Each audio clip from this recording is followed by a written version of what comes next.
After a long days na walang ganap, finally nakagala na tayo. And this time, hindi na to basta gala dahil mag-hike tayo sa third highest mountain in the Philippines, ang Mount Pulag. Kaya na pang hinihintay nyo, tara samahan nyo na ako guys. Let's go!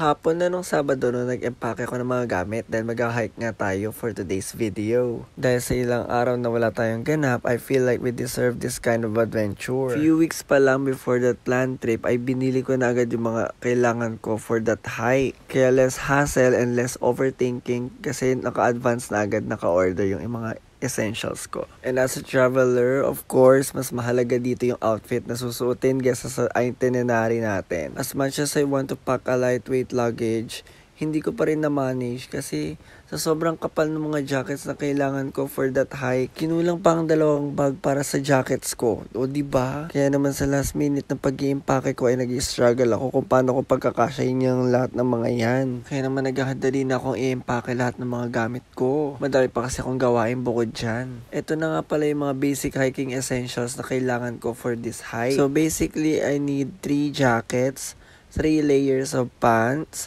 3 layers of socks. Kailangan ko din ng bonnet, headlight, a pair of hiking shoes, thermal blanket, hand warmers, water tumbler, scarf, and a pair of gloves. Yan lang, mabubuhay na kayo sa Pulag. Fast forward, kinagabihan ay sumakay na ako agad ng jeep para puntahan yung assembly area namin, which is yung McDo Plaridel. Hinintay ko muna saglit dito yung mga kapwa ko joiner. Then, nandun na, ay gumora na kami agad. And grabe, pagpasok mo pa lang sa van, ay ito na ang bubungad sa iyo, ang gagandang ilaw. Sa kalagitnaan ng biyahe, ay nag-stop over muna kami dito sa Lisa's Restaurant. And grabe, ang talaga naman masasarap ang mga pagkain nila dito. And right after namin mag-stop over, ay dumiretso na agad kami sa clinic para magpa-medical. Pagkatapos namin magpa-medical, ay dumiretso na kami sa DENR para sa orientation. And sakto, hindi pa naman nagsisimula yung orientation, kaya kumain muna kami dito ng taho. Hindi kasi makukumpleto ang Pulag trip mo kung hindi mo matitikman ng taho nila. Meron kasi siyang 3 flavors, ube, strawberry at coffee. Pwede mo silang pagsamahin 3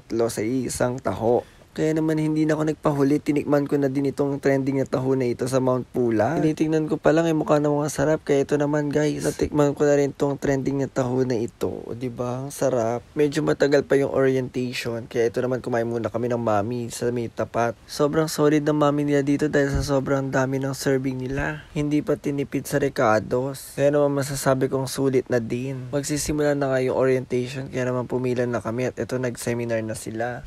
Nung natapos na, nakita namin itong mga picture ng mga taong umakyat na dito sa Mount Pulag. Kaya naman idinikit ko na din pagmumukha ko dyan. Pagkatapos ng orientation ay dumiretso na agad kami sa homestay namin, kung saan kami matutulog for that night. Dito nga pala kami sa Baban's Homestay nag-check-in. Nasa homestay pa lang kami pero ang ganda na agad ng view. Sa homestay na rin pala kami nag-lunch kasama yung mga co-joiners ko. After eating our lunch, dumiretso na agad kami sa mga kwarto namin. Doon ko na din inayos yung mga gamit na gagamitin ko for hike. Right after ko mag-empake, nag-aya itong mga kasama ko na mamasyal sa labas ng homestay.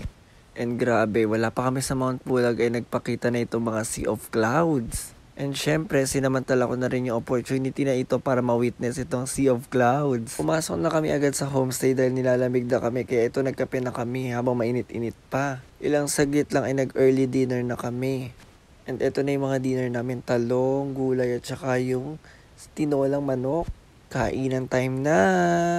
After namin kumain, dumiretso na kami sa kwarto namin para magpahinga. Then kinaumaga, nag-breakfast kami nitong ube champurado nila. Ang sarap, grabe. Pang mabilisang kain lang ginawa namin kasi gugoran na kami agad. Ready na rin itong mga kasama ko sa kanilang mga suot-suot na jacket. Kitang-kita mo sa mukha nila mga excitement, diba? O, excited na kami ma-witness ang sea of clouds. Kaya tara naman, let's go!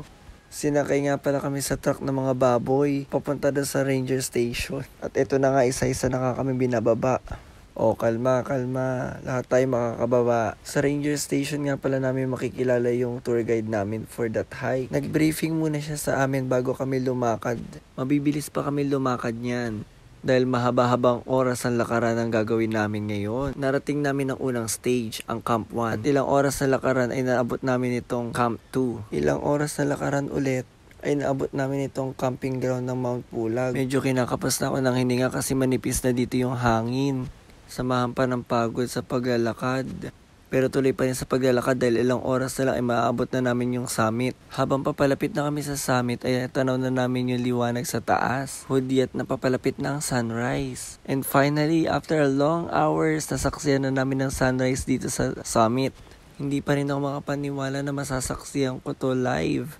Kasi dati nakikita ko lang to sa mga social media. Kaya naman sinulit ko na itong opportunity na ito na masaksiyan itong napakagandang view. Dahil sa history ng mga umakyat dito ay bibihira lang ang mga tao nakaka-witness ng Sea of Clouds.